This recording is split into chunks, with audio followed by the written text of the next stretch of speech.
the best way to build a status brand is still physical retail. It's like getting your product in front of the local celebrities. Like, I think that's how Golden Goose really made it big in America too. It's like you get into the right wholesale accounts in the right cities, and first you have like the rich Tribeca Upper East Side moms buying it, making all of their friends jealous. Like, oh, what is this new brand? Why does she have it and I don't? And then it spreads to like the Dallas and the it's like I don't know, you get it in the right wholesale accounts and the right people buy it, and then they create like local awareness and envy, and then you kind of sprinkle in a little PR to like reinforce it. But that also only works with the right product. Like the reason that Golden Goose works so well is because it's like crack for the kind of person who is, you know, spending $100,000 a year at their local Neiman Marcus and has like a personal shopper. So it's product, it's positioning, and then it's kind of like it's go to market. Could you build Golden Goose with Facebook ads?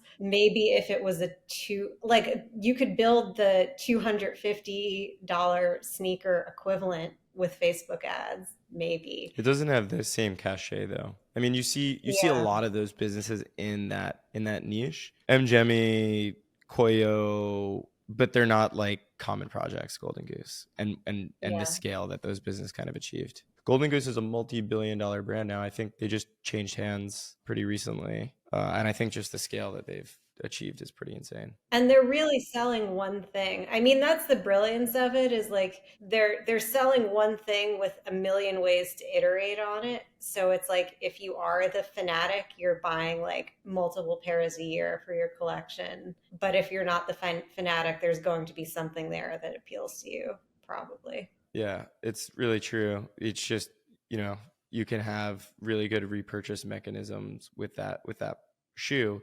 What's really interesting is to see how their strategy has changed. Their clothing line is like questionable at best.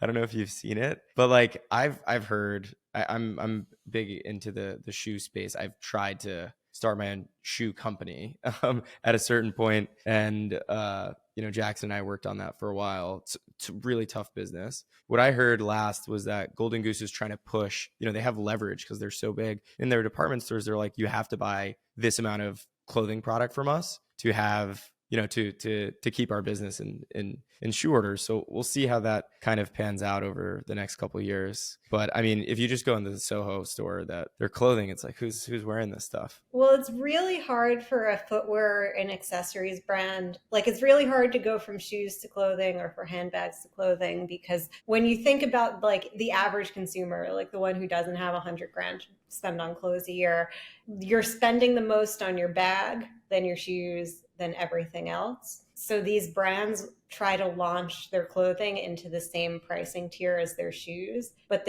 for the most part, the shoe customer is not paying that same price for their clothing. Like if you're the average Golden Goose shoe buyer, you're probably wearing like head to toe Lulu. You're not going to spend $1,000 on a shirt. So it's like the clothing flops because they can't cross sell it to their existing customer base. It's honestly like really hard to sell clothing at that. Once you get past the contemporary price point, the market for clothing is just like, it becomes so niche. Like the TAM is small, and then there's so many like little micro segments within the TAM. Like the big luxury houses, I'm sure they don't make money on their clothing for the most part. Yeah, they have just like, certain verticals that are really crushing it. I think that's a risk though for businesses that are scaling and they're trying to figure out what the next like home run product is going to be.